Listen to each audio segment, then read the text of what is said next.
girl, say yeah! Look at that big, juicy booty. Hot like a tamale! Be offended. Do you love black people? Negro. You know the thing. Here, next. Don't be rude. You ain't black.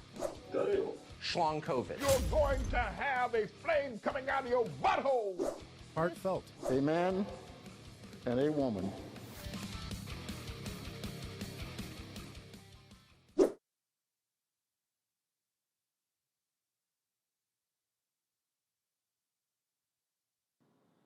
Hey, welcome. Let's get you up here.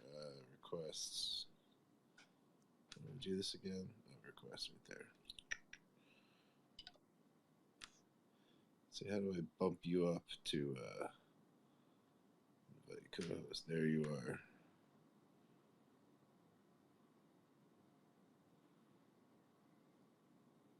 Okay.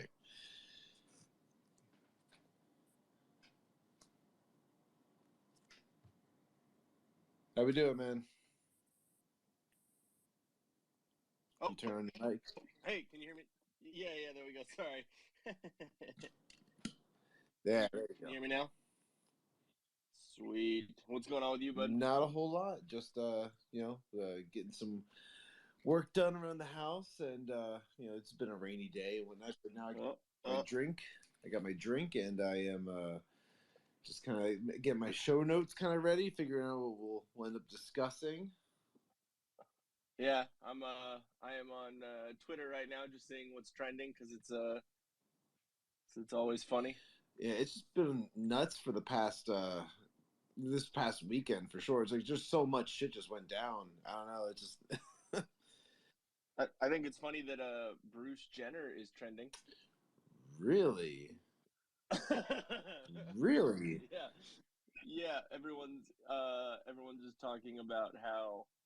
Let me see. Hold on. Everyone's talking about because the whole Ellen Elliott page. Well, yeah, and that whole thing started with Jordan Peterson, and yeah, and then it just skyrocketed from there. Now Dave Rubin's also got himself banned or at least like suspended or whatever. Yeah, but like suspended until like he apologizes or something like that. Like now Twitter's basically like spanking people into like bending to their will. Like you have to apologize, otherwise you can't have your account back. Yeah. It's like, go fuck yourself. Like, you realize there's, like, literally, like, heads of terrorist organizations, like, on this platform. Oh, right, yeah, like, the Taliban's on here for sure. I mean, like, depending if you want to consider Antifa, like, domestic terrorism or not, like, I definitely think that they fall into that category. Even there's I'm completely fine with labeling them as that. Yeah. I mean, when you, try and, fascistically... Even though they're called Antifa, when you try and fascistically, get your political ideals across. Well, Antifa just means that they're anti-fascist. So, like, that means exactly. they're the good guys. Yeah. It's like there should be like an organization called the Good Guys. yeah, exactly, right. And that would just be like the I don't know, the gang going around town, like, causing havoc. No, it's okay, because we're the good guys. Oh, the press just says the good guys did this again. I just think it's funny, and, this is probably, if someone, listens back to this, they'll probably be like, what the fuck?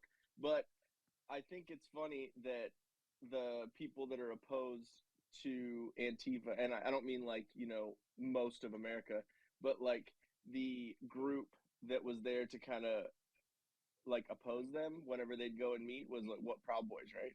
Right. Yeah, it was primarily Proud Boys, and then there was all these other little split off like sects of like groups that kind of formed after that. Yeah, sects. That's funny that you bring that up because Antifa don't have it. But well, sect. Yeah, like, no, I know. Like, I know I'm being a jack. Yeah, you're making fun of the way I talk now. Yep, offended. No, but that whole thing started by a comedian dude who was making fun of one of their coworkers, and the way to get into Proud Boys is by getting punched by all the other members in the stomach until you can name 5 breakfast cereals.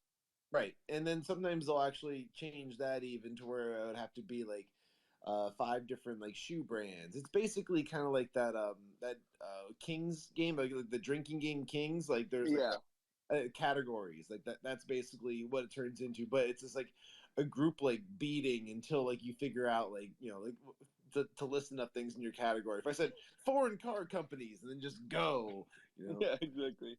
It's just funny, dude. It's like, really? Like, that's who you're worried about? A bunch of fucking Elks Club members? So like, I follow like Gavin McInnes, and I follow like a lot of the stuff that he posts and stuff like that. And like he was the guy that founded the Proud Boys, and he started as like male fraternity, drinking group, the whole bit. Like it was supposed to just basically be like kind of a safe space for like conservative guys to get together and like shoot the shit. And it wasn't supposed to be about like protests or rallies and stuff like that. In fact, like he wasn't even like that big about like rallies. Rallies became a thing, like towards like Trump's like second time running for president in like 2020, where like that was like big rallies all the time, and there's all kinds of stuff going on throughout like DC and everything. And you're also seeing like at the same time protests for the rallies, which was typically BLM and Antifa and stuff like that are like showing up, and then of course violence breaks out. Surprise, surprise, because typically the guys on the left are always going to the right wing rallies to go and start shit. Like you don't ever see the right wing people outside the left wing rallies because first off they're stupid, but secondly. Like they're not out there seeking that type of behavior. They're not out there to try and cause havoc. Like most of the time, they're there trying to instill some type of order. Now there are those groups out there that do cause, a little bit more, I guess, like worry when it comes to like public safety, and that's just a matter of like we talk about like the Oath Keepers, and then you start getting into like. We could probably get into all of that Patriot Front nonsense too, because like whether or not those are feds or those are just like or if that's an actual like alt-right group or something like that, no one really knows because there's so much suspicious shit about the whole entire thing. Yeah, it's I think I see glowy all over the Patriot Front stuff. I mean, you know what I mean? Like, yeah. I don't know. It's I also have a little bit of a conspiratorial brain to a point. Not so crazy, but to a point where it's like, yeah, they do have kind of a uniform, just like Antifa kind of has the black bloc stuff and all that. But it's like, don't you think that they're like, oh well, a way for us to seem like we're a group is if we have a uniform, and that's how Antifa does. So that's how like people will think that we're a group, so let's just all be in fucking khakis and blue shirts. You mean what undercovers wear? Yeah. For the feds? Yeah, and like make sure to get those Oakleys. You got to make sure you have like the Oakleys with the Pit Viper glasses. Yeah, it's so dumb, dude. Yeah, and like they all. The most suspicious thing about the entire thing is like, so they have like those riot shields that they go around with, which like, and they all have like like custom logos on there too. So it's like for all of that to be down, like you figure they must have raised a ton of money, or they all invested like a big amount of cash to like get those all made.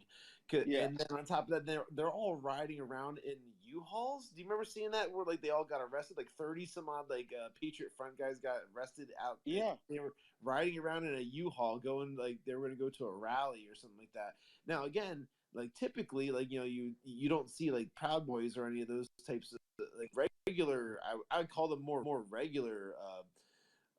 Counter protesters. Yeah, like right wing protesters and stuff like that. Like, you don't see them going and seeking that type of like behavior a lot of times, but you'll see like the Patriot Front always like showing up at things, which to me like kind of is a sign of like, are they trying to set people up to show up and like get arrested that way? Because Canada did something very similar to that back in like the 80s, where they hung up Nazi posters in the streets. Like they were trying to so the government created Nazi posters to try and create a white nationalist rally, and what they did was they ended up creating white nationalists by hanging up posters to create a rally. Like, hey, you know what? maybe I should go to that. And then like, no, it's going to be all police, but then like they catch like a few people who have like stupid ideas, and like then now they have like Nazis in Canada, but like or in Toronto, I think that was that when they did that. It's just like another like, ridiculous thing. I just want to reach out and say, hey, Mayor McCheese, thank you for joining again. Thank you for listening. I know you got some stuff going on at home where you're not going to be able to chat with us this time, but feel free. And also, Mike, I see you for the Bellwether Ritual. You are with us, and I appreciate that. So if you want to come on up and chat at all, just hit the request button, and we'll bring you into the conversation. Because I mean, there's lots of stuff for me and Ian to kind of talk about today, for sure. Like, I'm a fellow metal musician, so definitely plenty to talk about on that front. But real quick, oh yeah, and I second the welcome. Thank you guys. I don't know you yet, but I'm sure at some point we'll chat. But what I think is also funny is if you remember during the Summer of Love, BLM and I think some Antifa stuff, it was during the time where everyone was like, where are these pile of bricks coming from? It was like around that type shit. right. And Yep. I remember that there was a U-Haul filled with BLM posters. And I think it was either in Kenosha or it was in Seattle. It was either one of those. I was watching like a lot of those like live protest shits, and because it was interesting. And yeah, I remember. So it's weird. It's like because everyone was saying, "Oh, those are funded by by people with a lot of money and stuff," and it's like, okay, so you're gonna do the same thing. You know what I mean? Like, and you're. Well, they gonna were try saying yeah. before that they thought like George Soros was like behind the funding for a lot of like the BLM like riot supplies and things like that, which again kind of far fetched, but at the same time, it's like there's something behind it where like where's all this money coming from for like this stuff, because like there was a lot of like what he was advocating for when it came to the violence and everything that was happening during the Summer of Love. But like, yeah, the pile of bricks, I remember seeing that in the live streams, and like that was like where a lot of the people that were protesting were like, we're not touching those. We're not here to fucking do that shit. But then like there would be like a few white kids that would go and pick them up, and they would start breaking windows, and it's like, well, why are these kids out there protesting with BLM and stuff like that? It just didn't. None of it added up. And then there was just like, it was to create the I guess the idea that violence was happening, and then of course there's going to be knuckleheads that follow suit, and they just kind of like start going at it, and then you have the mostly peaceful protests where like everything's mostly fiery. Yeah, exactly. I just love that CNN reporter standing in front of a flame, a huge inferno behind him, and he's like, "Yeah, It's like a church on fire or something."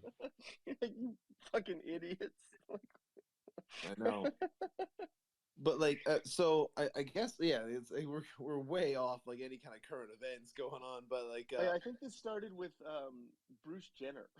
yeah. Well, we were getting into like the trending stuff, but like I wanted to kind of touch on the one experience I had this past Sunday at my church. So like I told you a little bit about it, or I tweeted about it, and I think you had commented about it as well. So the church that I'm at, they recently they just had to switch pastors because like the one left and whatnot, and this is like a Methodist church that I'm with, and they go and they get this new guy who came in from Puerto Rico. I think he's been shipped in from Puerto Rico, and I meet him, and he's nice as can be. He's super cool. He's just and he seems like really energetic and like into the idea of trying to build the church back up. So all that sounds really good.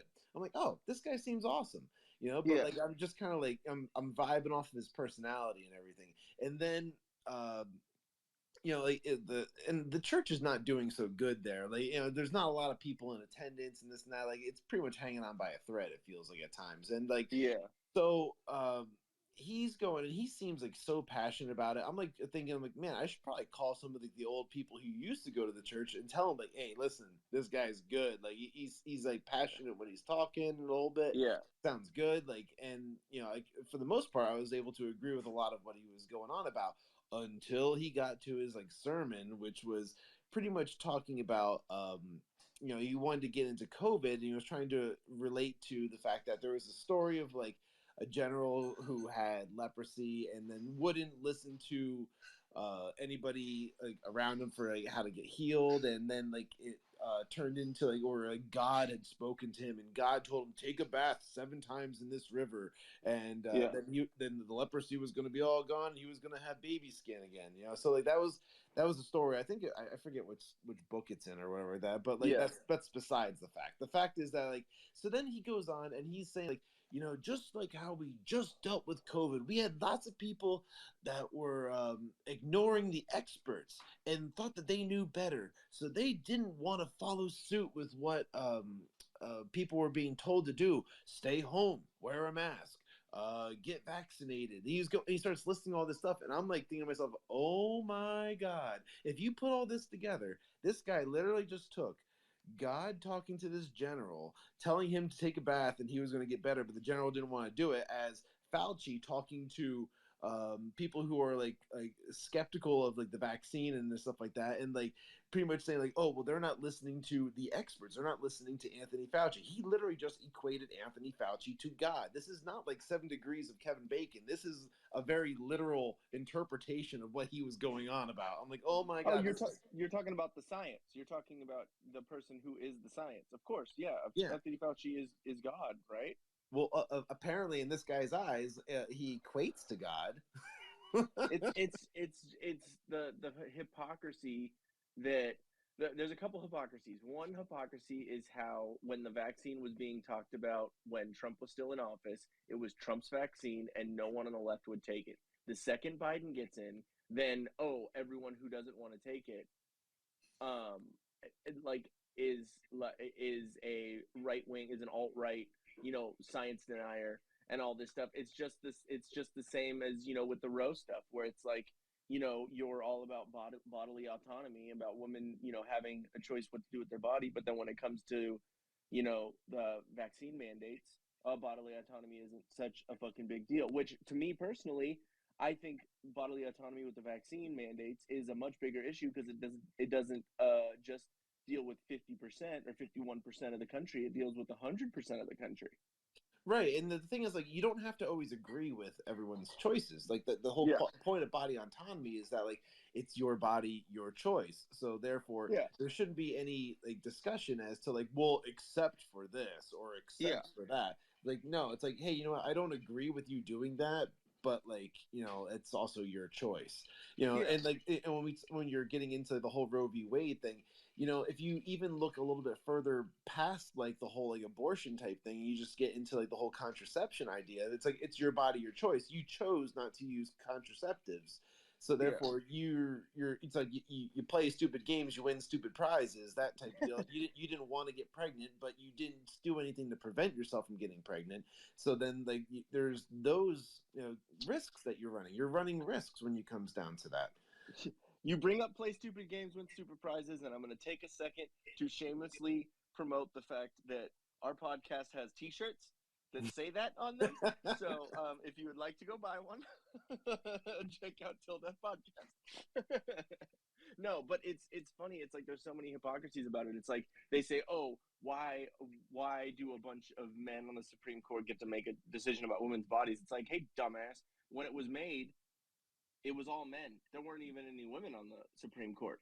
And then that's when they were able to rule on it. So you're okay with it then, but when it goes your way, but you're not okay with it when it goes not your way. And it's not even taking rights away. It's putting them back to the states. So basically it's giving you the power with your vote to change what laws you have in your state, or you can go to another state that represents your law. Like with me, I'm in California. I know everyone is cringing just hearing that, but it's like I live in a state where my voice isn't represented well, but I'm not going to sit here. I'm going to still tout the fact that the Supreme Court made the right decision, because I live in a state where I live in a state where they make that choice or whatever. I don't agree with that choice, but it's more on me and my vote. And then now all I have to do is try and convince other people. Yeah. That's all you can really do, is just kind of like talk about the facts and just kind of share your point of view to people, and like hopefully people are receptive about it. But the problem a lot of times is that like being conservative, you typically tend to have more like critical thinking skills these days. It seems like I don't. I hate to make like that type of a stereo. I hate to make that kind of a stereotype, but the fact is that it's become true where like people on the left don't want to hear an opposing viewpoint. They don't want to hear somebody who doesn't agree with their perspective because they immediately get triggered. They immediately think that you're a conspiracy nut, and even though 6 months from now the facts will come out and it'll be in your favor, then they act as if that was always the fact. They never doubted it. There's two things that brings to mind. One thing is what we were talking about on the little interview thing, which I'm working on right now. Should come out in the next couple of days. Cool. You want to plug that real quick? We'll plug the Ian interviews. Yeah. Let me get through these couple of points and we'll plug it. Okay. So yeah, sorry. So in that interview, we were talking about Jack Nicholson and probably one of the best quotes from a movie, and talking about how he writes women, and the receptionist is saying saying I take a man, I take a man and I take away reason and accountability. That to me is the left, like point blank range. And the fact that there's a lot of soy boys, it makes sense. And so then another point that I was thinking about is when we were doing this last week with Jens, and he said that people that start off sentences with "I feel," that to me defines the left a lot also, because it's more about feelings. It's more about emotion than it is about logic, because obviously every human has emotions, has feelings, has opinions about stuff. But I feel more that conservative side or right or even libertarian, more even center right, like just more towards the right side, is based on like facts and logic and data, and then making an opinion based off of that. Because everyone's still going to have a feeling and emotion about those facts, but it's still based in, this is what we start with, and then we go with opinions from that. Yeah, and that one video I shared earlier when it was basically about like the conservative cops stopping the mom taking the daughter who they believed to be pregnant and ripping her out of the car and stuff like that. Like, talk about like a scare tactic to just try to like instill like a point of view. Like that's all that is. Like, so they're using that media to take people who are uninformed or that refuse to like do any kind of research for themselves. Yeah. And they're just trying to scare them into voting a certain way. Like, why does it always have to be a scare tactic to convince somebody to vote a certain way? Why not use facts? Because they don't have the facts. They don't have science or anything like that on their side, because the minute something comes out and disputes like their point of view, they just like go right back to, like you're saying, they go back to emotions and they go back to feelings, and they start going on about like, but that's not right. Like, there's that 1% of people who feel this way or had this happen to them. Like, but that's not going to help majority of people. Like, that's because it's easier to convince someone with fear, and that is an emotion, right? So that's what they're good at, is evoking emotions or speaking about emotions. So it's easier to try and get someone to your side through emotion. And a fear is an emotion. So they're trying to use fear to do that. For an example, so yesterday was the 4th of July, and I was, we were at my parents' house and whatever, and my wife has to, which is funny because her name is Jen also. So when you introduced Jen's on the podcast, I was like, this is funny. But yeah, so Jen was she had work today, so we weren't trying to stay out. It was pretty much like our Sunday yesterday, and so we weren't trying to stay out, late anyways. But then at the same time, we have this fucking trailer trash fucking idiot that's down the way that like literally rides dirt bikes on our walking paths. Like, just he belongs in fucking East County, San Diego. Like, he's an idiot. And we were like, he is such a dumbass that like, I'm kind of, because we live in a condo complex, so everything's connected and real close. So it's like, I was scared. Like, I love fireworks. I love, 4th of July is great and all that. But it's like, I was fearful of him being an idiot and lighting off huge ass fireworks and burning our fucking houses down. So I was like, not only do we need to get home because like, you know, it's Jen's, you know, Jen's got to get ready for work and, you know, for the next day and whatever. But I was also fearful that we were going to come home to fucking shit burning down. You know what I mean? So fear is a big emotion, and it does rule a lot of decisions you make in your life. You know what I mean? But you were using logic and reason to have that fear. Exactly. I wasn't. You weren't watching a the way he video of looks. you weren't watching a video of two Southern police officers rip a young white girl out of a car away from her mother because the mother was driving. They said to the border. Now, when they said, "Man, were you heading to the border?" That sounded like she was going to Mexico or maybe Canada. I don't know why Canada, but like you're heading to the border. When did we ever consider state lines to be like a border? We never do. Except for some reason when the left complained about it in Kenosha.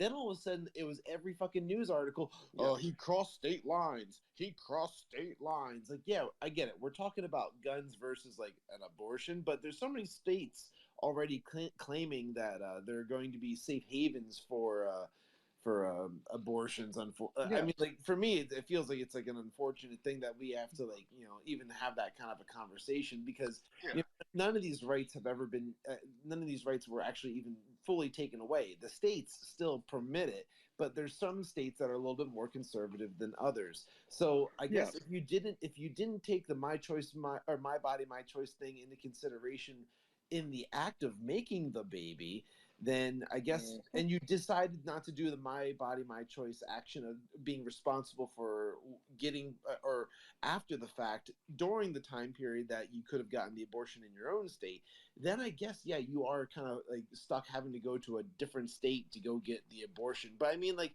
there's a lot of the first person just not doing anything to prevent or fix the situation before that, reaching that point. There's like a lot of time they act as if it was like the next day, like, oh my god, the guy just nutted in me and now I have to go get an abortion. But like that's not the case at all. What's happening in this situation? It's like months have gone by and you just like, oh, I'll get around to it. It's just like kind of like, oh, I forgot to mail that bill, or like I forgot to do this. Like, no, you're talking about your body and you're talking about like a living thing that's growing inside you. Like, it's a little bit more urgent than like, oh, I forgot to make my car payment like last week. I'm gonna be a week late. Exactly. Like, damn, it's not the same thing. It doesn't equate to that. It's so ridiculous in the hypocrisy because it's like, okay, so you're not okay with people having rights, you know, 2A rights, because you say that it leads to murder, right? Sometimes. Okay. Every time abortion leads to the murder of a human. So you're okay with one murder but not the other. Well, right? here's the thing. Like, again, when it comes to body autonomy, like you may not like the answer, but like, yeah, like these women, like to an extent, like I think that the big question is, when is it no longer considered your own body? That's, to me, that's the real defining question of the whole thing. And that's a huge gray area where like no one's going to really have a definite answer because everyone's opinion is going to vary depending on religion or their or just like their life experience or just like their education. Like, because some people are just going to think it's a clump of cells all the way up to like the second trimester. Like, no, you're insane.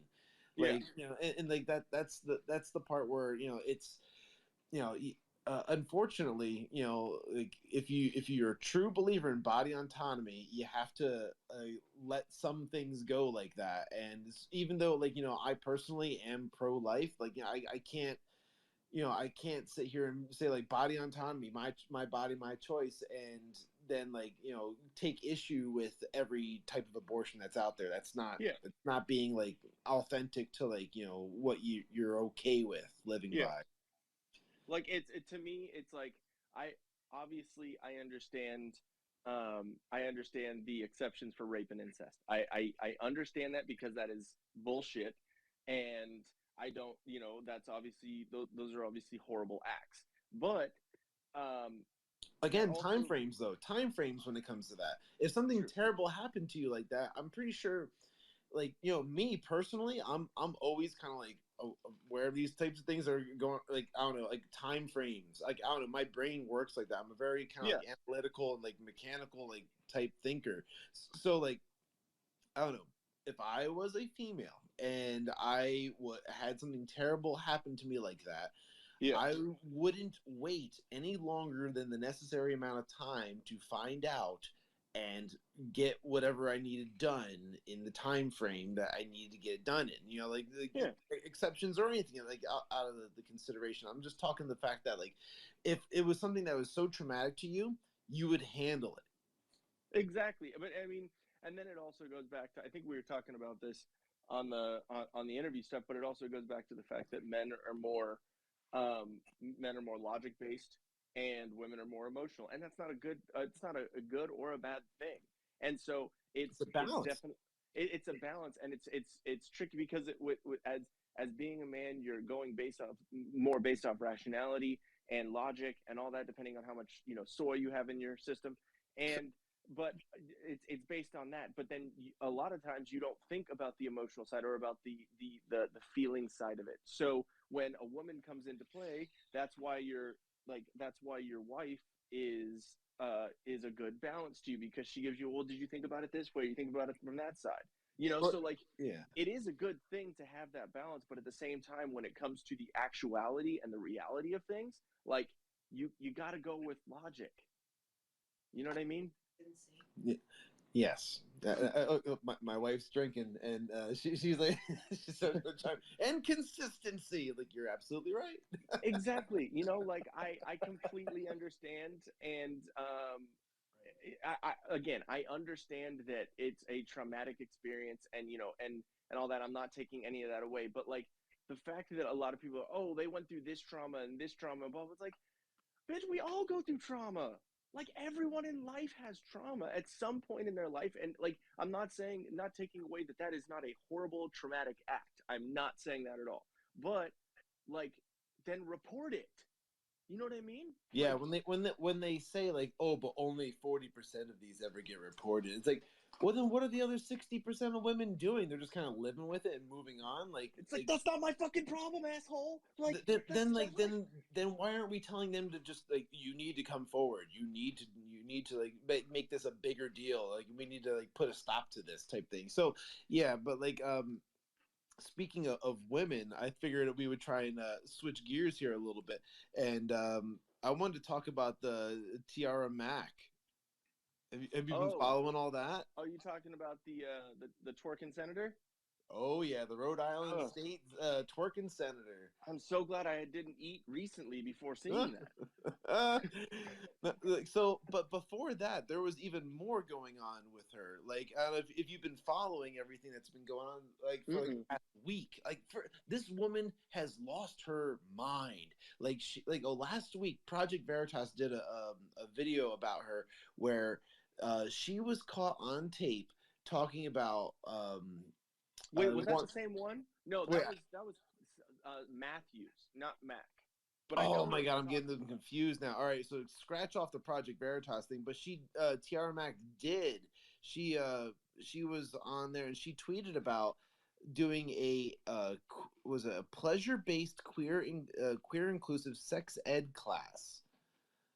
It's like, okay, they want to say that they're not groomers and they want to say that they're not trying to talk to kids about all this stuff, but then they talk to kids about all this stuff. Yeah, and they say, but and they love to try and say, like, why are you trying to simplify such a complex topic for children? It's like, if it's such a complex topic for children, then you shouldn't be talking to children about it. It's like, hey, dickheads, you realize cis people made you. But so the whole point I bring her up is the fact that this is just insane. The fact that, like, we've reached a level where now when a black woman's campaign, I think she's a lesbian too, so it's like a black lesbian woman's campaign to be reelected for office is her in a bikini twerking upside down at the beach, and then she says, vote Senator Mac, and I'm thinking to myself, like, oh my god, you just set the women's movement back like 50 fucking years. Like, you are the worst example of woman, like, that is in a professional role representing a state. Like talk about being a senator and like having to like represent, like you're one of 2 people representing that state, and that's what they had to offer in Rhode Island. I was saying, like, when I shared like the tweet, I was like, or the video, like, this is like, I would be so fucking embarrassed to be in the Rhode Island or have her representing me. And like a lot of I mean, women not to be a dick, spoke it out. is Rhode Island, so I mean, Yeah, well, like a lot of women spoke out against it, and like they were all just saying like, this is absolutely absurd. This is, like, totally unacceptable, unprofessional. And then like she tweets like, I can't believe so many people got triggered by my video. They're just jealous. Like, I'm an Ivy League girl that can twerk it. And yeah, oh my god, like it's one of those things where it's like, she keeps on saying that. She's like,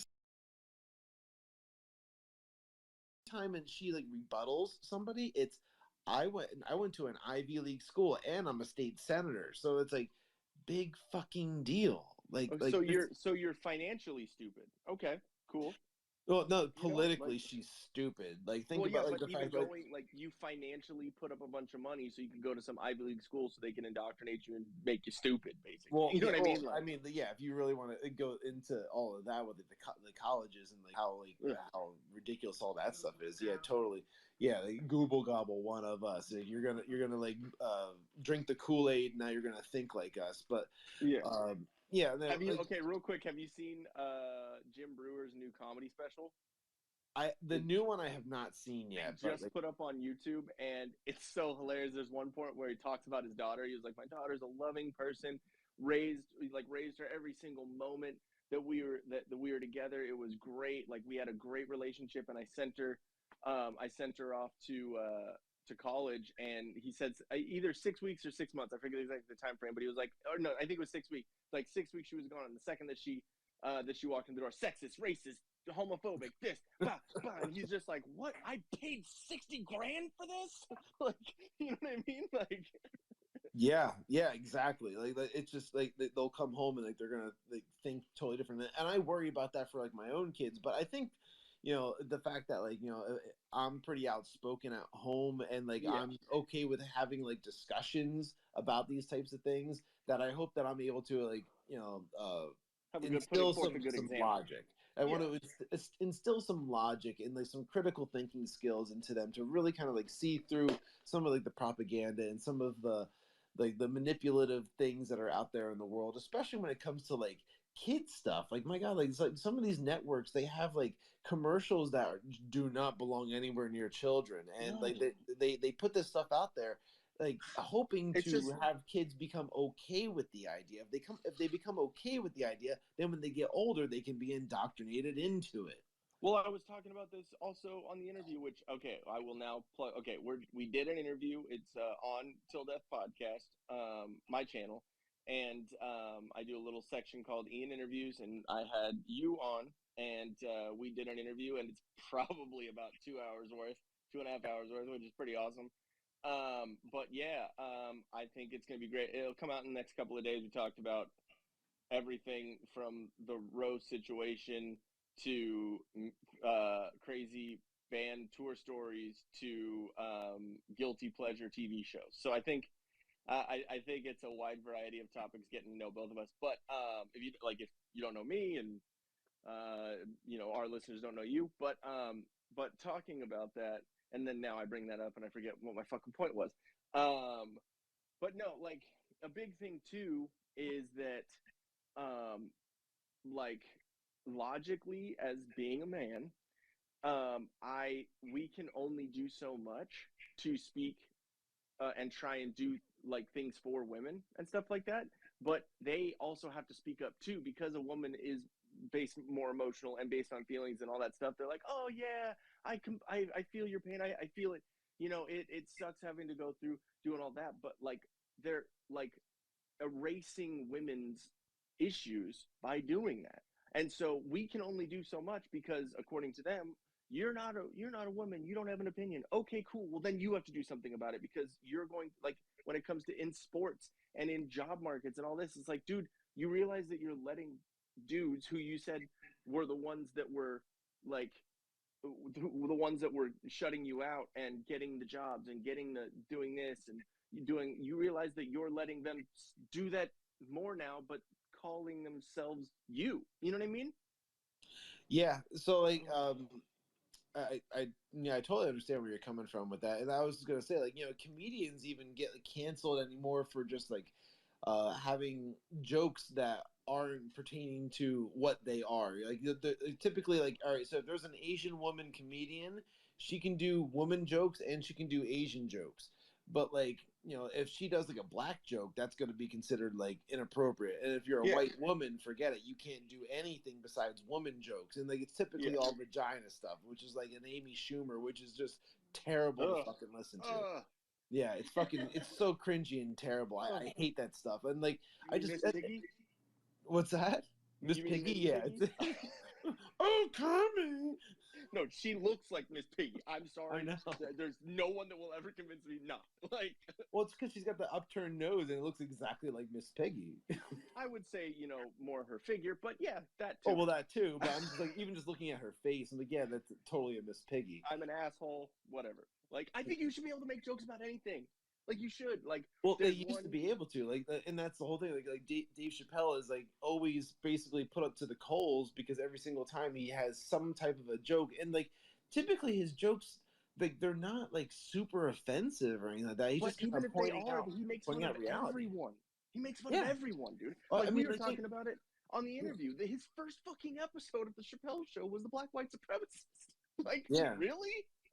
Come on, dude. Yeah, no, exactly. And even white people love that joke. Like, everyone thinks it's a hilarious skit. Well, yeah, like that's exactly right, because we all laughed at that one thing, and it was just like so funny. It was just a well written show, and everything. All the skits in there were hilarious, and like, yeah, you're right. He made fun of everyone, and it's like he's getting raked over the coals about like trans jokes and stuff like that. It's like, okay, so hold on, let me try and go by your logic. You're saying that you want trans people to be seen as equal and have the same rights, right? Okay, cool. The same rights to get joked about. Everyone else gets joked about, so you get those rights too. You're gonna get these jokes, buddy. Yeah, I forget which comedian it was, but I forget what the person's name was. It was a trans comedian that was on like CNN or something like that, and they were confronting one of the comedians that had like a trans joke. Oh no, they were talking about Dave Chappelle's jokes and saying, well, he can't do that. And then like, like they pulled up her comedy just to see like what the hell her comedy was all like, and it was garbage comedy, not funny at all. Like it not even being like biased or anything like that. It was just a matter of like, it just wasn't well delivered. It wasn't well written. Like, she's laughing at her own jokes. So the whole thing. You said trans comedian, so I immediately knew not funny. But that's besides that, and all the jokes are hypersexual. Like it's all like and it's all clapter too. It's not really laughing at jokes. It's everyone's like, yes, queen. You know what I mean? It's like, no, that's not stand-up comedy. That's doing a speech. You know what I mean? Yeah, they just it just becomes activism, and it's this is the type of thing where I remember like, I think I was going on about this type of thing at one point when I was doing a podcast for a different network, and the guy ended up listening to me, and he's like, "Oh my god, I can't believe he's saying these types of things," and he ended up like canceling the show that I was doing for him. Wow. Yeah, he didn't care for that at all. There, one of the reasons why I started watching this comedian, his name's Andrew Schultz. I don't know if you know who he is. It sounds familiar, but I'm not. I don't know. Yeah, he's been on Rogan a couple of times. He has his own podcast called Flagrant 2 Podcast. He's been around for a while. He's a New York comedian, and what I found his stand-up special. It's called Views from the Cis, and the cool thing about him is he kind of figured out how to use YouTube to benefit him for. So not only is he a fucking hilarious comedian, but he's really smart with content. And so basically what he did is because he had a special. I put out a couple other specials on YouTube and whatever, but he had a special that he was trying to shop around to like Netflix and Showtime, HBO, all these other places. And everyone was like turning him down, and he was like, well, fuck it, I'm just gonna put it out on YouTube, but in like clips, in like 10 or 15 minute clips. And he learned that because a lot of people were saying, like, he was like, oh, did you see the new Chappelle special? Oh, hey, did you see the new this special? And they're like, oh yeah, but I only got like 2/3 of the way through it. And like everyone was saying that. So he was like, But what he saw is that people that were watching his like clips immediately watched the next clip, and then instead of only watching about 40 to 45 minutes of an hour-long special, they ended up watching like 2.5 hours of content, because you put it out in those little bits and everyone wants a little bit more, you know? Yeah, so it was a good marketing exactly idea. He's a fucking genius when it comes to that. And so the clip that got me was literally since we're on Twitter, I think some of our language has to be moderated, but it was the word that you used to call a transmission. And so Gotcha. that was the title, but like the plural version was the title of the clip. And so I clicked on it, and what he said, which is fucking hilarious, but it's very profound too. He's like, okay, everyone's saying that you can't get say cranny, you know? And so he said, okay, but that's like, but we do that with every word. Like, my name's Andrew. Like what we do is we shorten it and add a Y. Like, that's what we do. Like, my name's Andrew, but if you were to call me the shorter version of that, what would that be? And puts the mic out to the thing, and everyone says Andy. Okay. And we take grandma, and if we shorten that word, what is it? Grammy. He said, okay, if on this part of my leg right here, if I strain my hamstring, what's that called? Hammy. He said, welcome to the English language. Like, that's what we do. and then he said, but if I was to say Blackie, and the whole crowd's like, oh, and he's like, yeah, of course, I made it longer. I was like, dude, this guy's absolutely fucking hilarious. That's great. Yeah. Oh, he so like, he did a lot of those, like it was kind of like a John Oliver-esque type thing. He's actually on Netflix. It's called Schultz Saves America, and he did a lot of those types of things where he would just quick fire, rapid fire. Dude, some of the fucking most hilarious things when he talks about Biden, talks about that. Dude, so great. Anyways, go ahead. Sorry. No, I was gonna say we've been going for about like 45 minutes already, and I'm just gonna do a quick little plug for the Sippin with Shawn stuff, where so you can go to patreon.com/Sippin with Shawn. You can see the videos I've been putting up on a regular basis. For this now, I've been putting up free episodes this season, where I'm just like everything is, I'm putting up free stuff, but then I'm also putting up Patreon member exclusive content as well. And I went through a little bit of it. I watched a couple of things before I went to bed. It's fucking awesome, dude. Cool. I appreciate that. And for only $1, like for this month, if you sign up to subscribe for just $1, just for the month of July, because it's Independence Month and whatnot. We're going to Pride be like, Month. It's American Pride Month, and it's just we're gonna do $1 where you can get all the exclusive content instead of $3. So like even like after this month, it's gonna go back up to $3. But if you got in for one, you're in for one. That's it. Sweet. So, might have to do that. I think I can scrounge up $1 from my wife. Well, maybe. I mean, like it's 1 cent more than an Arizona iced tea. So I mean, it's asking a lot. Yeah, I know. An Arizona iced tea is inflation proof. Yeah, exactly. Well, No, it's not. I heard they might be doing it. my wife just goes, "Is it really?" honestly, I thought I saw something where they might be raising the prices. I saw something like $1.05. Yeah, exactly. They're gonna have to get new cans, which is gonna be more expensive, which is why I think they should probably avoid that at all costs. Yeah, like kind of like Dollar Tree is now nothing is $1. Everything's like $1.50 or something. Yeah, it's like Dollar Tree is now $5 tree. Yeah, $1.50 tree. And also we're doing this thing now too. This is gonna be like, we're doing like the Twitter Spaces. It's gonna be every Monday. I know today's Tuesday, but like every Monday night at 8 p.m. we're gonna be doing the Whiskey Capitalist podcast, like live chat stuff. And this is like, we're getting together, we're chatting. If anybody wants to come up and chat, you just hit the request button. You come and you join us. You have a conversation. We'll probably do it for like an hour or so, and then also we're gonna do separate episodes too. So we'll do live streams under Whiskey Capitalist.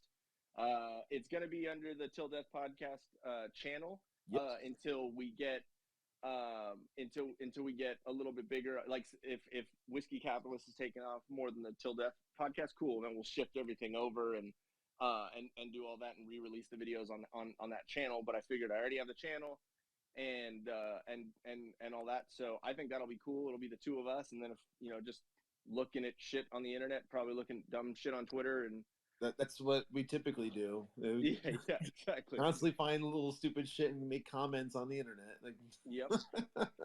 Yeah, I mean, because that's what our culture is now. Yeah, and the Whiskey Capitalist is a play on Champagne Socialist, right? Yes. So, yes. Yeah. Because Champagne Socialist is basically the term, the definition of that is basically extremely wealthy, elite type people that have left-wing ideals. It's just a term for that, which is pretty much most everyone in our country now. But which is sad, especially the people who advocate for socialist type elements in our government and stuff like that. Exactly. The people who typically want that stuff, it's like they already have so much money, it doesn't matter to them. Yeah, it's not going to affect them if socialism becomes a thing because they're already elite. Yep. So I have figured Whiskey Capitalist, since you're a whiskey connoisseur, I like whiskey more than any other alcohol. I'm just not big on different types. I mean, it'll be kind of fun, but I would venture to say that both of us are more capitalist than anything else because that's our society. Yeah, free market. Yeah, exactly. So I think that'll be cool. You got to take the free market with the good and the bad. That's the whole thing. Because people say like, oh, well, this part of the free market sucks because then you get these people that you get too big and they swallow up smaller companies. But those people who created the small companies that got big enough to where a big company wanted to buy them, they're making good money, and they went and they started something new. Like, they didn't just sit there and be like, oh no, we're not going to have jobs anymore. It's like, no, now you take that money and you create something different or better or whatever. Mm-hmm. Like, you've moved up, you've leveled up in the world. Like, that's still an accomplishment. One thing that one thing that I've learned throughout my life, and especially coming from like we were talking on last week, being raised in more of a Christian household, more conservative household, and then coming back to around family now and being around that a lot is realizing, because I guess the whole thing is like, so Christ, he was the only perfect person, right? Based on religion. So he was the only perfect person, and everyone, your thing is to strive to be like him, because no one's perfect, To be Christ-like, if you will. Yeah. Exactly. So you strive to be like that, which inherently means that no one is perfect and everyone has flaws, everyone sins, everyone whatever moniker you want to put on or descriptor you want to put on it. So with knowing that means that everything that is touched by humans, so pretty much everything in the world, is fallible and has its ups and downs, has its pros and cons. My personal belief is that capitalism and the constitutional republic that we live here in America, for the time being, is the best system that we can have. Well, I made a tweet about that on the 4th of July, where I was like, today we celebrate the fact that our forefathers were geniuses and created a near perfect legislative document that our government for over 250 years has basically been based off of. Now, it's not to say that there hasn't been amendments. I mean, we have amendments to the Constitution because things change and things get updated, but there are things that are constant, the fact that they thought all this shit out is just mind-blowing, the ins and outs of all that. But then we're also celebrating the fact that they had the balls.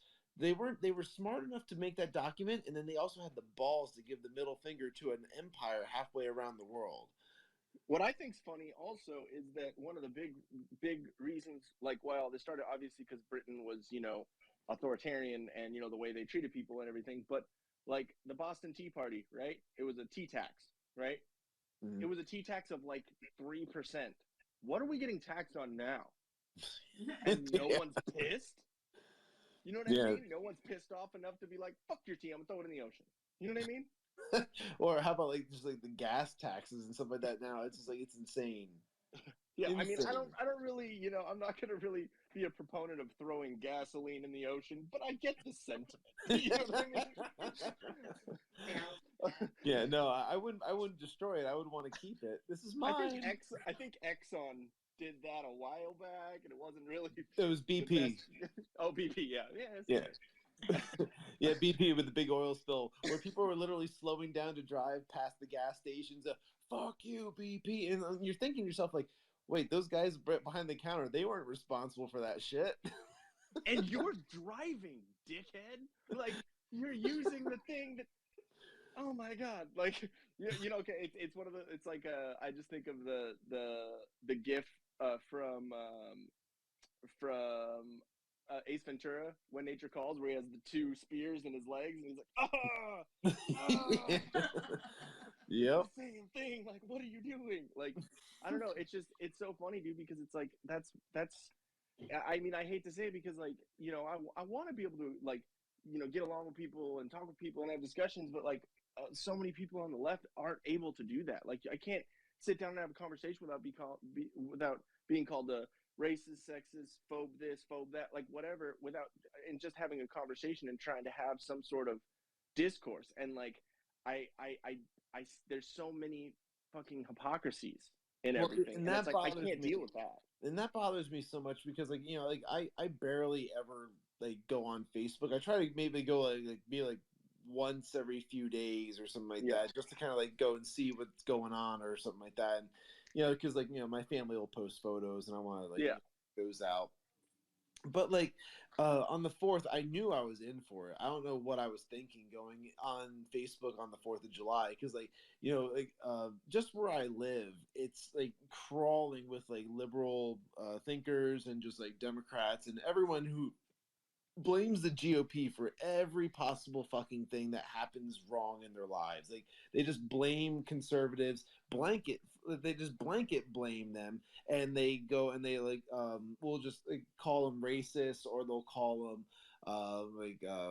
just like misogynistic, or like, oh, it's the Handmaid's Tale, or this. They just go on and on thinking that like conservatives are the problem with the world, and it's like any reasonable person will tell you that there's a balance, but that's not the point of what I'm saying. Like the point is that like get into I'm looking at all these people posting this stuff and they're bitching and they're moaning about the U.S. and all they're doing is complaining constantly about like, oh well, they took the rights away. We shouldn't be celebrating the 4th of July. The U.S. isn't that great of a place anymore. Blah blah blah blah blah. They go on and on about all this stuff. But yet you can say that and get away with it. Yeah. Well, that was my tweet on the 4th after I saw that. I was like, so on Facebook, everyone's using their First Amendment rights to bitch and moan about the country that gave them the right to do so.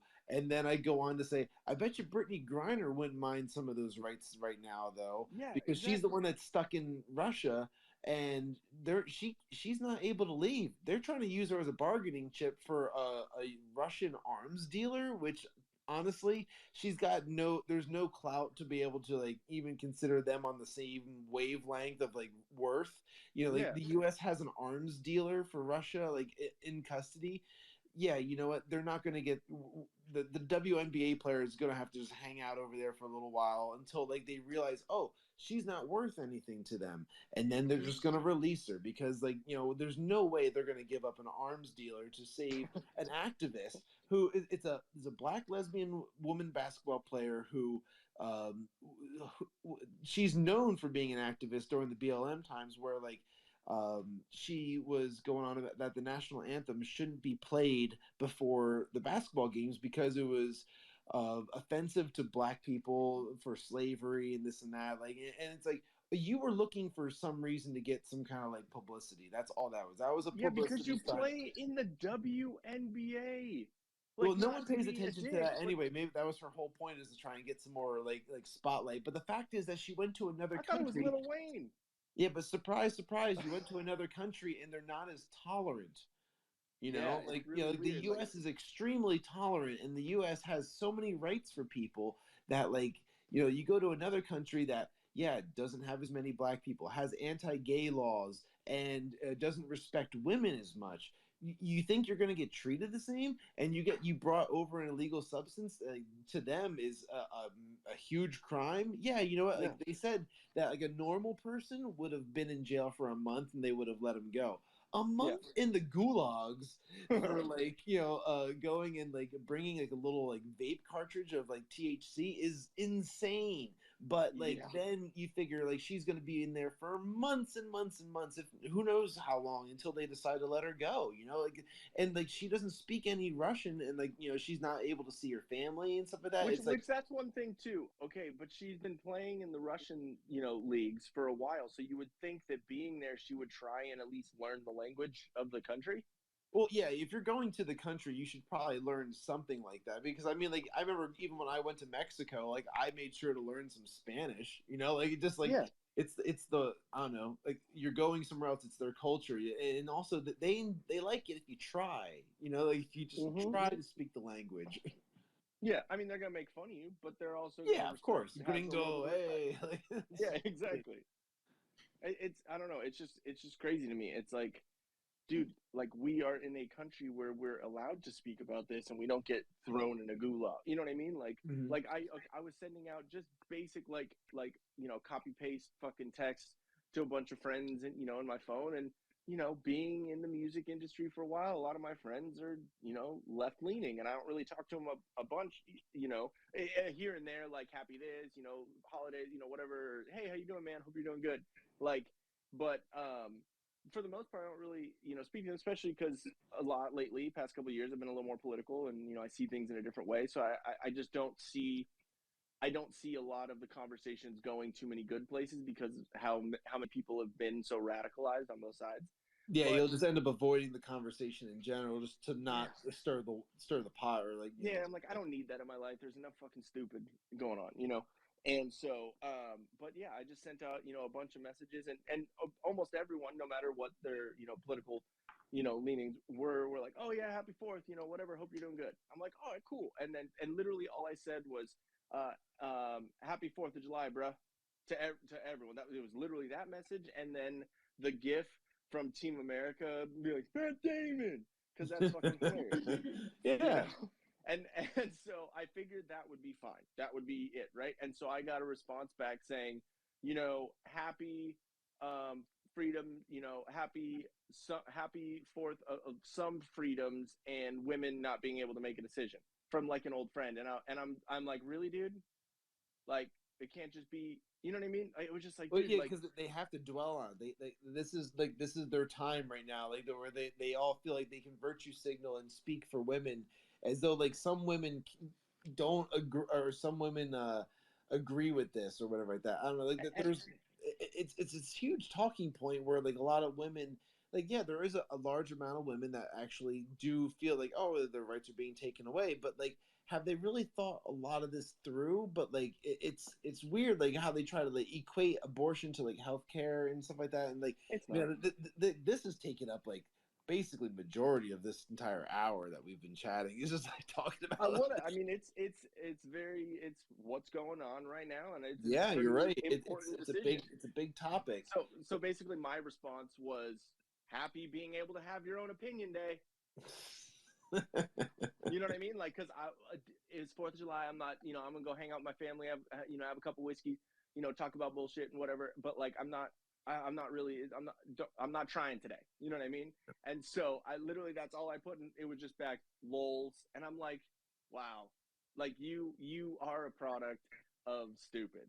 You know what I mean? Like, yeah, and like, I'll probably finish up with this one, where like, I remember a time where I did a session gig where I was hired to play bass for this like jazz record that I was playing on, and it's a bunch of young kids, like they're all kind of like college level or right out of college, and they were recording some original tunes and a few standards, and like they knew I was competent to play like jazz bass and stuff like that. So then they're like, oh well, like, let's get this guy from the area, and so I go to the session, and like I already got the impression that like, these kids were very, very liberal, for the fact that like, some of them being from New York City, and then the other ones just like the way they carried themselves, spoke, and whatnot. Like there's and a whole music is very liberal anyways. Yeah, but there's a whole persona that goes along Oh, yeah. with like how you react to things and how you're going to like view certain stuff. Like you can, if you're walking down the side of the street, you can like see, like, and this is like stereotyping again, but you can look at the way someone dresses at times too, and almost figure out where their political leanings are just by the way they carry themselves and how they Like dress. if they enjoy veggie burgers. It's very possible. I mean, like if you saw like a big guy, if you saw a big guy with like a beard and whatnot and some tattoos and whatnot, you wouldn't assume like his first pick on the menu was going to be a veggie burger. I mean, like I enjoy a veggie burger now and then for sure. Yeah. Is it my main thing? No, I would say I'm like if I can get a steak, I'm gonna want to get the steak, or whatever. But it's just like medium at the most. Yeah, I'm a well medium rare kind of guy. Exactly. It's got to be a little bit bloody, just a little bit. Got to feel like a man. Just enough. Sear the outside. Just cooked it ever so slightly. Yeah, just sear the outside. That's it. Yeah, we found the perfect way to cook a steak. We use the cast iron. I know this is fucking complete tangent, but we use the cast iron. And like season it up, do all that. We use the ghee, not butter, but just fucking ghee, and then sear it 2 minutes on each side, and then throw it in the oven. I think it's at like 400, something like that. Yeah, just to cook it a little bit more. Yeah. Yeah, and then like 6-7 minutes. Oh, fucking amazing, perfect. Just nice. saying. I mean, I just did a whole ton of steaks yesterday, and on the grill, and I can say that I'm a pretty much a master when it comes to fire and meat. Yeah, nice. There we go. You know your meat. No, I know my meats. Yeah, it's kind of. But like, but my point is that I was getting to like, so I'm talking to these kids, and I think it was right around like, I don't know, Memorial Day or something like that. It was right around that time, I believe, and the drummer is actually I think he's a Marine. I think he's like enlisted in the Marines and whatnot. Yeah. He's part of like the Marine band or something like that as well. So like, I was shocked to hear some of the kids that were there, like, like the college kids, like from New York City, going on about like, America's not that great of a place to live anymore and this and that. And I'm like, your drummer buddy here, he's like putting his life on the line essentially. I mean, like if he's just playing drums, he's not really putting his life on the line, but like he's a Marine first before anything else. You have him where it's like he signed up thinking that he's doing a duty to his country, and then you have like these kids that he considers friends talking shit, like, and like I think all this stemmed to the fact that I wore like an American flag hat or something like that, and like they were talking about like whatever the how dare you? Yeah, how dare I have any kind of pride in where I'm from and stuff like that. But they were talking about like some kind of current event. I think I rebutted them like, America's not that great of a place to live anymore. It's like, and as compared to where do you have the same rights, and then like where do you have like the same opportunity to come from nothing, like where you can be an immigrant, move here legally, you can get a grant, and then you can start a business, and then you can move up to where like you have this whole like generational like wealth going down the line. And like like that's what you see with Indian families, because Indian families come over here and they fucking kill it. They're smart. They're smart. They take care of like the businesses. They take care of their education. They come over like as a big family. They take a small apartment. They save their money. They get to a bigger spot, and the next thing you know, that Indian family's fucking wealthy as shit. And it's sad that like natural born Americans are less patriotic than the legal immigrants that come out here. Yeah, it's sad. It's very true, and I think a lot of it has to do with the fact that some of these kids are so entitled. They've never spoken to anybody who didn't have the same opportunities from birth, and like that's a big thing. Like you talk to anybody who's actually moved to the country and actually got to like witness or experience something from like another country, like they'll tell you like for the most part, like that. America is, or the U.S. is much better. So and like, it also speaks to the point of. It also speaks to the point of like you care more about something that you work for and you earn. Like if you're like when you're a kid and you get presents and you get a fucking in our time a Nintendo 64. You know what I mean? And like if you get a Nintendo 64 for Christmas, like then like yeah, it's cool and it's fun, you play with your friends, but you don't respect it, you don't care for it as much as if you go out and buy yourself a PS5 or an Xbox. You know what I mean? Like because you went out and you paid for it, you worked for it, and you bought it. You know what I mean? Or like musical there's a equipment. big like value to that, you, like the work ethic. Yeah. In value to $1 and stuff like that. Yeah. You know, like with kids. I remember being a kid and saving up money to get a Nintendo 64, and that was a big moment for sure. Yeah, you work, you do your chores, you do, you know, and you mow lawns, you do, you know, whatever it is, and then you're able to, you know, you're able to buy it yourself, and you care about it more because it's something that you worked for and you put all that effort into. And it's like, I hate to say, use the fucking trigger word of privilege, but like, I think personally we have American privilege. Like it's not white or black or this or whatever. I think it's just American privilege. Like we're so privileged in our country, which isn't a bad thing to a point because we're able to have those niceties and those, you know, the leg up on life, I guess, comparatively to, you know, tribes in Africa or, you know, people, you know, Uyghurs in China. You know what I mean? Like, but I think that, I think that it is there's that saying, you know, hard times make strong men and strong men make like strong men make good times make weak men make hard times. Yeah. And then it's a cycle. I always forget that. Yeah, exactly. But that's funny too, because like it's so like everything is cyclical. Everything, you know, the pendulum swings both ways. History repeats itself, whatever fucking idiom or, you know, cliche you want to say, but it's not there for, you know, it's not there for no reason. It's like, just like you were saying a minute ago about stereotypes. Like stereotypes are there for a reason. Are they always right? No, but they're there for a reason because shit happened before. And then after time, you get these judgments about people. Like, you know what I mean? Like, someone's exactly. sagging their pants down the road, I'm probably going to think, it's patterns and statistics, because like math is facts and facts don't lie. You know, it's just exactly. It is what it Math is is when it comes to racist, that stuff. Math is racist. How dare you? Yeah, no, math is. You're right. Math hurts my feelings. I feel. Yeah, but I guess with that we could probably wrap this one up. And, yeah. You know, so we'll do this again next Monday. You know, 8 p.m. Eastern Standard. What is that for you? That's 5 p.m. West Coast. Yeah, so it works out because then my wife isn't off work yet, so I can still do my thing, and then she gets off work, and I actually get to spend time with her, which is great. So yeah, absolutely. So yeah, with that, guys. Yeah. So again, we're going to be doing this show, like the Whiskey Capitalist podcast. Keep an eye out for when that comes out. It's going to be on the Til Death Podcast channel on YouTube, and I'll do a logo and make up all. It's all in the works. It's in the works. It's not officially set up as of yet, but this is the first chat for it. And you know, then we've got Sippin with Shawn, which is patreon.com/Sippin with Shawn. Right now it's just $1 to get you in with the exclusive content.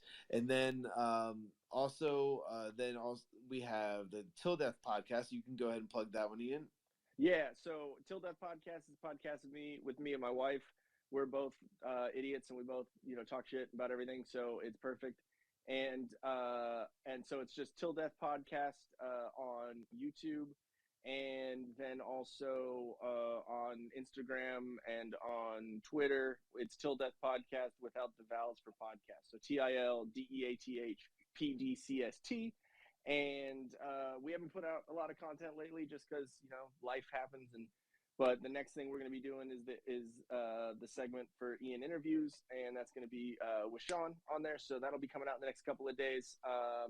And then if you want all the links everywhere we have stuff, go to solo.to. So SOLO.to/Til Death Podcast. That's spelt out fully, no vowels missing. Also we have merch, teespring.com/stores/Til Death Podcast, all spelt out, no vowels missing. We have that Play Stupid Games, Win Stupid Prizes shirt.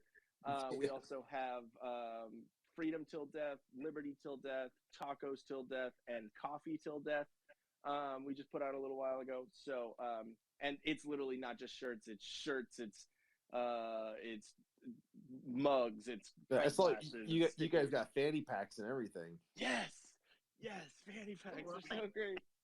Yeah, my wife just got excited when she heard fanny pack. Yeah. I think she's gonna get one.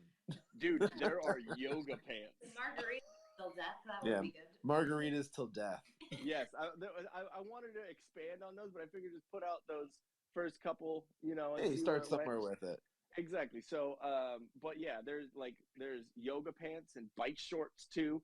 And I figured we wouldn't do our logo on there because my wife said she doesn't want her face on someone's ass. So I was like, that makes sense. Yeah, But, well, yeah, like, and pretty fun. because like the reason we say margarita is because we have this this stuff that we're drinking tonight, which is like this wine margarita box.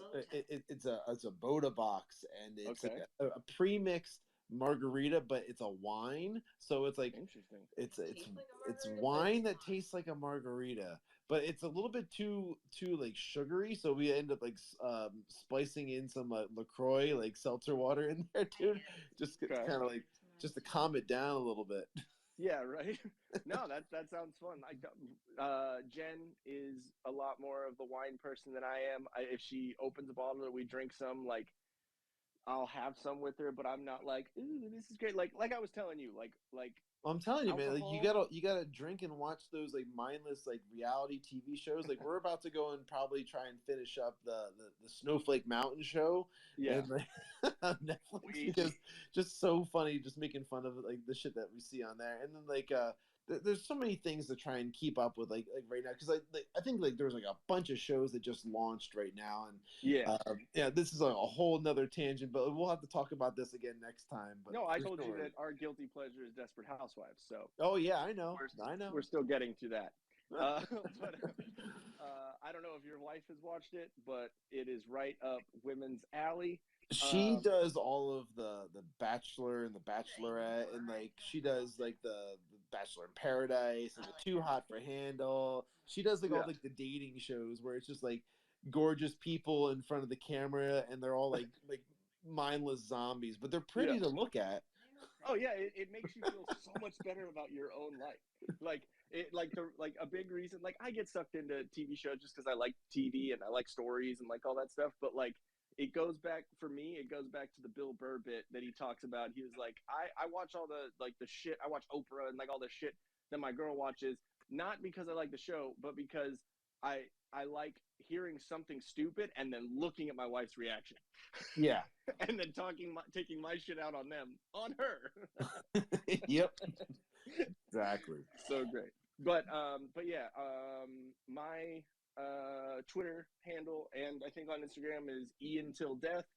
Oh yeah, and we spell it TIL, not with the two L's. So just in case anyone's because some people are like Till is TILL, and I'm like, no, it's not. It's apostrophe. It's until. So like apostrophe TIL. Some people.